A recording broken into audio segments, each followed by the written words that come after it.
조이의 북카페. 사랑이라는 말 듣기만 해도 가슴이 뛰었다. 좋아서가 아니었다. 두려워서 그랬다. 다가오는 사람은 피하고 싶었고 연인이 되었는데도 상대방이 자신을 사랑하느냐고 물어오면 선뜻 대답하지 못했다. 안녕하세요. 조이북 카페에 오신 것을 환영합니다. 오늘은 자존감 수업의 저자 윤홍균님께서 펴낸 사랑 수업을 가지고 왔습니다. 첫 책을 펴낸 후 여전히 자존감 문제로 고통받는 이들이 많다는 점, 자존감에 가장 큰 영향을 미치는 것이 사랑이라는 점을 깨닫고 추상적 가치인 사랑의 실체에 대해 정리한 책입니다. 사랑을 잘 하려면 무엇이 필요한지, 제대로 사랑하면 무엇이 좋아지는지, 상처와 아픔은 어떻게 해결하는지, 자존감 높이는 사랑을 어떻게 하는지 알아보겠습니다. 안전지대의 영향력. 모든 인간관계는 필연적으로 갈등을 수반한다. 질투, 경쟁심, 분노, 자기연민, 슬픔 등 다양한 감정이 따라오는 게 관계의 속성이다. 안전지대는 이런 때 대피소가 되어준다. 소나기가 올 때마다 비를 피할 오두막이 있다고 생각하면 쉽다. 사랑받은 경험이 많은 사람은 위기가 왔을 때 재빨리 오두막으로 들어간다. 당장 들어갈 오두막이 없어서 오두막을 떠올리며 안정을 되찾는다. 그 오두막 밑에서 실컷 낮잠이나 자다 날이 개면 나가겠다는 배짱과 여유가 생기기 때문이다. 사랑을 듬뿍 받아본 경험은 특히 뭔가를 꾸준히 하는데 큰 힘이 된다.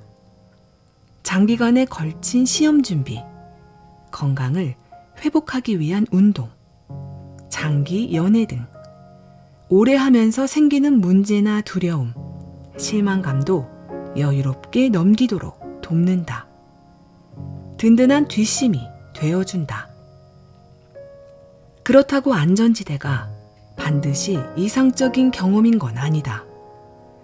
애정 결핍이 있는 사람은 흔히 오해하기를 안전지대의 경험은 순수하고 아름답고 평화로워야 한다고 여긴다.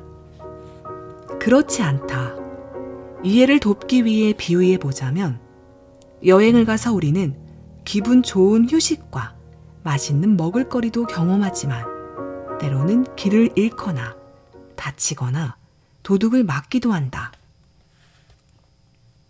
안전지대는 이렇게 현실을 그대로 인정하되 상황을 긍정적으로 받아들이도록 도와준다. 개인적으로 이 부분이 안전지대의 가장 큰 역할이라고 생각한다. 반면 안전지대가 없는 사람은 같은 상황도 정반대로 받아들인다. 즐기러 간 여행지에서도 소매치기를 당할까봐 숙소 밖으로 나가지 못하는 것 같다고나 할까? 사소한 일에도 거의 매번 살벌한 비난과 공격이 오가는 걸 겪었다면 작은 소란만 잃어도 곧 큰일이 나겠다 싶어 불안해한다. 물론 상황을 수습할 방법도 모르고 그럴 마음의 여유도 없다. 작은 갈등만 생겨도 총소리 난무하는 전쟁으로 받아들이니 매사 불안하고 위태롭다. 사랑받은 경험이 부족한 경우가 그래서 참 안타깝다. 안전지대가 없다는 건 힘들 때 기댈 추억이 없고 위험할 때 도망칠 공간이 없다는 말과 같다. 이 세상에 날 인정해주고 사랑해주는 사람이 없다고 느낀다면 얼마나 무기력하고 억울하고 서러울까. 그래도 포기하기엔 이르다. 이 책을 여기까지 읽었다는 건 적어도 책과의 관계는 안정적이라는 뜻이며 따라서 안정형 애착의 자원을 가지고 있음을 방증한다. 지금부터 조금씩 안전지대를 확장해 나간다면 아픈 마음과 사랑력도 곧 회복될 것이다. 서두르기보다는 심호흡을 하며 나아가자. 이번 기회를 놓치지 않겠다는 마음을 갖고 말이다. 애정결핍, 사랑의 악순환. 애착의 문제가 생기는 첫 번째 이유는 애정결핍이다. 애정결핍은 단순한 증상이 아니다. 악순환하는 여러 증상들의 복합 증후군이다. 사랑받은 기억이 없다 보니 감정을 추스를 안전지대가 없고 자신을 사랑하는 법도 몰라 자존감 저하로 이어진다. 낮아진 자존감은 사랑을 버림받음의 전조로 인식하여 극심한 스트레스를 만들어낸다. 이는 착한 아이 증후군, 자기 연민으로 이어지며 사랑을 하지 못해 받지도 못하는 악순환 현상이 일어난다. 결과적으로 애정결핍은 여러 가지 증상이 반복되며 타인에 대한 공감 능력이 저하되고 일탈이라는 폭탄으로 터지곤 한다.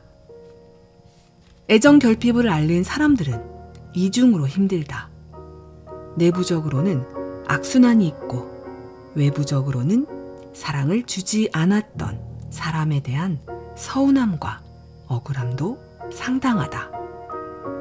그렇다고 현실적으로 남이나 과거에게서 치유를 기대할 수도 없다. 태풍이 지나간 듯 마음은 황폐하고 부정적인 생각이 가득할 것이다. 많은 사람들이 애정결핍의 근본 원인을 찾기 위해 노력한다. 하지만 나는 그런 시도를 권하지 않는다. 충분한 사랑을 받지 못한 건 분명 억울한 일이지만 그 이유를 찾아본들 이미 지난 일일 뿐이 아니라 지금 해결할 수 있는 것도 거의 없다. 과거를 낱낱이 들추고 원인을 찾느라 악순환의 이면을 놓치는 일이 비일비재하다. 그보다는 애정결핍의 악순환을 심도 있게 들여다보는 일이 중요하다. 지금부터 애정결핍이 우리 삶에 어떤 영향을 미치는지 짚어볼 것이다. 애정결핍과 안전지대 부재가 자존감, 성격, 인간관계에 어떤 영향을 미치는지 알아보려 한다. 또한 스트레스에 취약하다는 말이 무슨 뜻인지, 사랑을 주고받는 경험이 인생을 어떻게 바꾸는지 구체적으로 살펴보자. 자존감 낮은 사람의 사랑. 사랑을 받아야 할 때 공격만 받은 사람들. 이들은 사랑을 받아보지 못했기에 주는 법도 알기 어렵다. 타인을 사랑하는 법은 물론 자신을 사랑하는 법도 잘 모른다. 애초부터 자존심을 지켜 나가기가 아주 힘들다. 자신이 사랑스럽지 않다고 생각하면 누군가 자신을 사랑한다고 말해주었을 때 낯선 느낌이 들고 심지어 불쾌할 때도 있다. 자신이 그렇게 괜찮은 사람이 아닌데 상대방이 뭔가 잘못 알고 있는 것 같다고 생각한다. 또는 무슨 속셈이 있어 자신을 좋아한다고 하는 것 아닌가 하며 의심하고 경계한다. 사랑스러움이 그 자체로 인정받지 못하고 왜 그런 생각을 하는 논쟁거리가 되어버린다. 이런 사람의 데이트는 행복하지 않다. 상대가 좋아지면 좋아질수록 마음이 복잡해진다. 좋은 풍경을 보고 맛있는 것을 먹으면서도 마음 한구석에서는 왜 이렇게 나에게 잘해주는 거지? 이러다 곧 실망할 텐데. 좋은 추억만 남길 수 있는 지금 헤어지자고 할까? 하는 생각이 고개를 든다. 자존감 낮은 사람의 데이트는 행복과 에너지 충전이 아닌 극심한 감정 노동을 가져올 뿐이다. 이렇게 애정 결핍이 만들어낸 낮은 자존감은 사랑을 스트레스로 만든다. 자신의 매력을 믿지 못하니 늘 나쁜 결말을 떠올리기 때문이다. 설레는 마음은 압박이 되고 잘 보이고 싶은 욕구는 부담이 된다. 들뜨고 설레야 할 데이트가 눈치 보기, 걱정, 떠보기, 자책으로 이어지니 마음 편할 날이 없다. 자기 불신이 외부로 투사되어 상대를 향한 의심으로 변하기도 한다. 그러면 조금만 틀어져도 내가 어떤 사람인지 알았으니 이제 떠나겠다 이거지?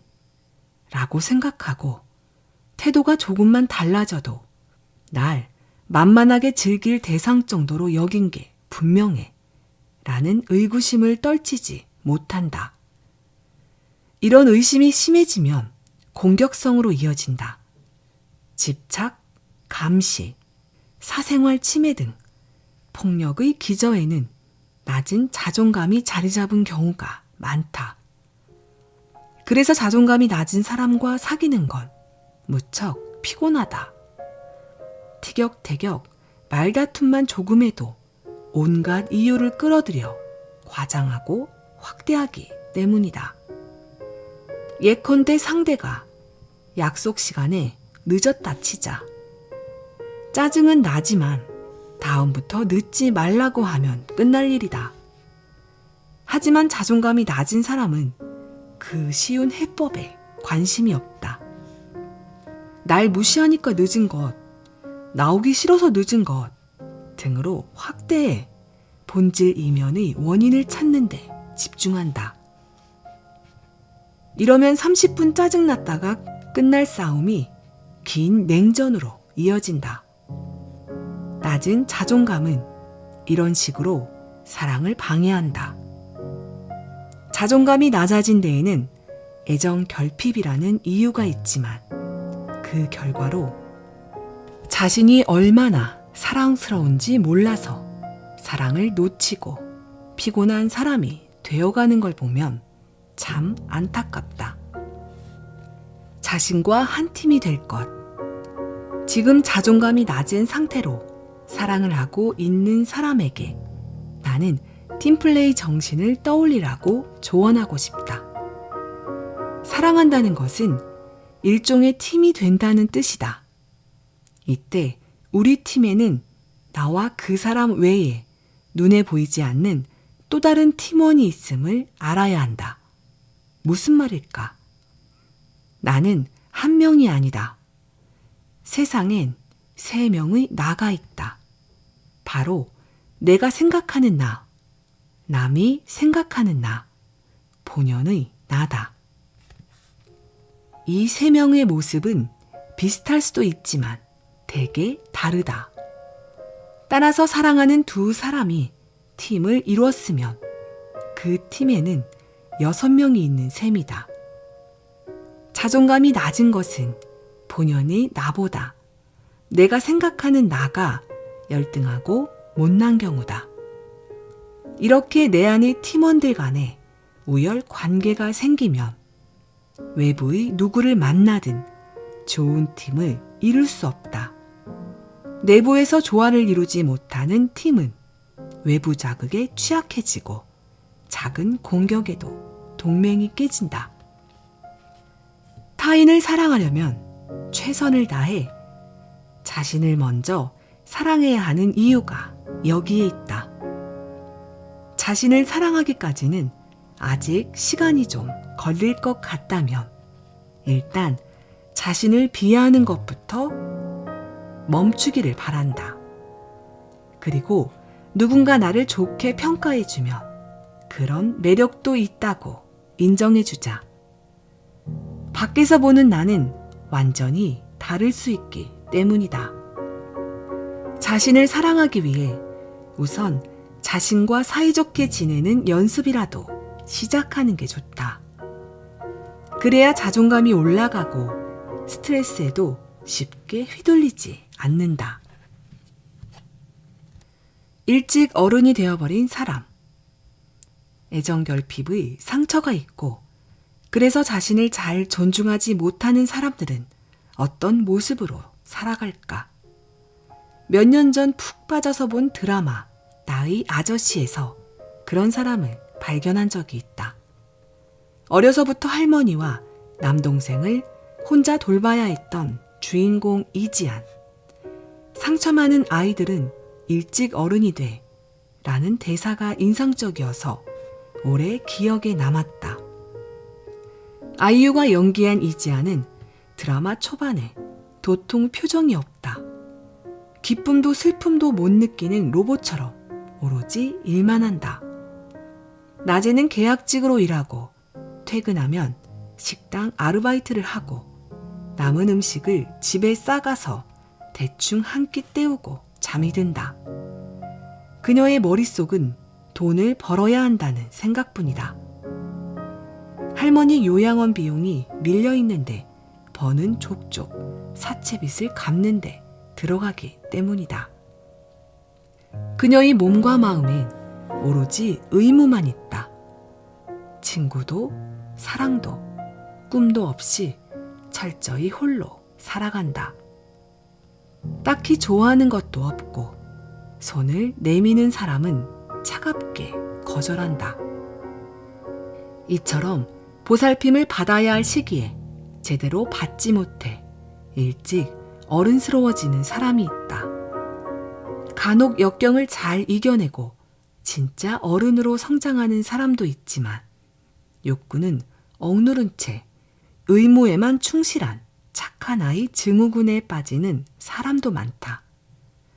안전지대나 자존감의 기반 없이 사회생활을 하려다 보니 일방적인 헌신만 거듭하게 된다. 이런 사람이 사랑을 하자면 여간 힘든 게 아니다.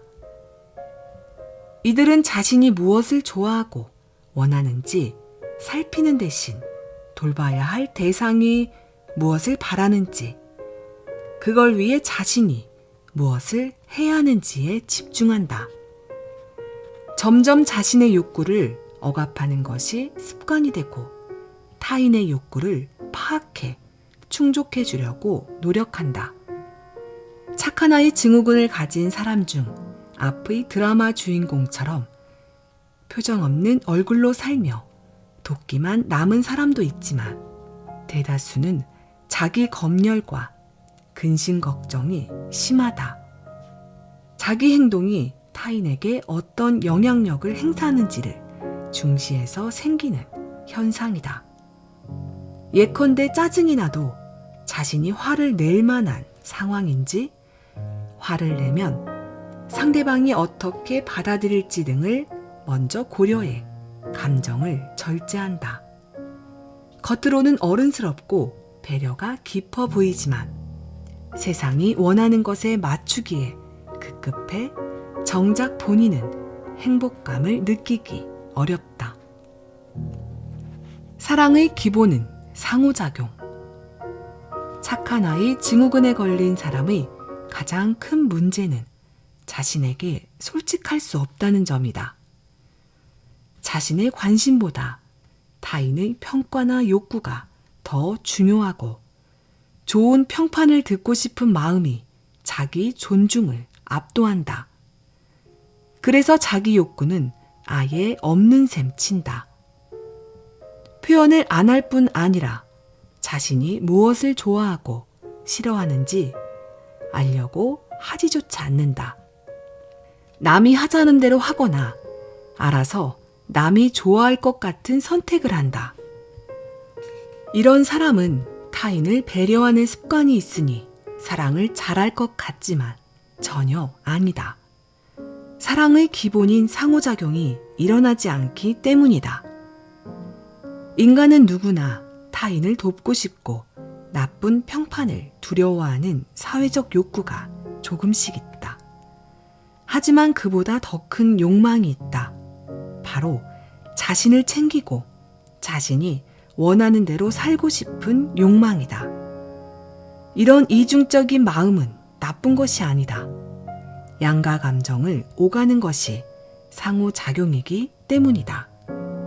돌봐주고 돌봄을 받고 행복을 주고 그로 인해 행복한 상태가 선순환돼야 한다. 악어와 악어새처럼 서로가 윈윈하는 관계가 사랑이라는 강한 에너지를 만들어낸다.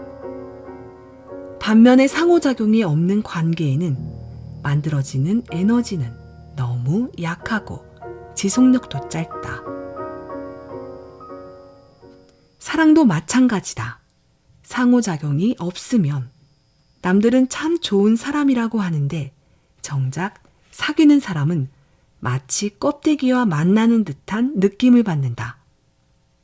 두 사람이 서로 다른 의견도 주고받고 때론 다투기도 하며 그 갈등을 해결하는 과정에서 더 돈독해지는 것이 진짜 사랑이다. 그런데 착한 아이 증후군을 가진 사람은 좀처럼 속을 드러내지 않아 상대는 감정의 허기를 느낄 수밖에 없다. 억압하면 폭발한다. 인간의 마음은 세 개의 자아가 지층처럼 구성되어 있다. 솔직한 욕망이 우선인 이드, 되고 싶은 이상적 모습인 초자아. 이 둘 사이에서 이리 갈까 저리 갈까 평생 방황하는 자아가 그것이다. 착한 아이 증후군을 가진 사람은 이드가 꿈틀대기도 전에 초자아를 출동시켜 이드를 꽉 눌러버리는 격이다.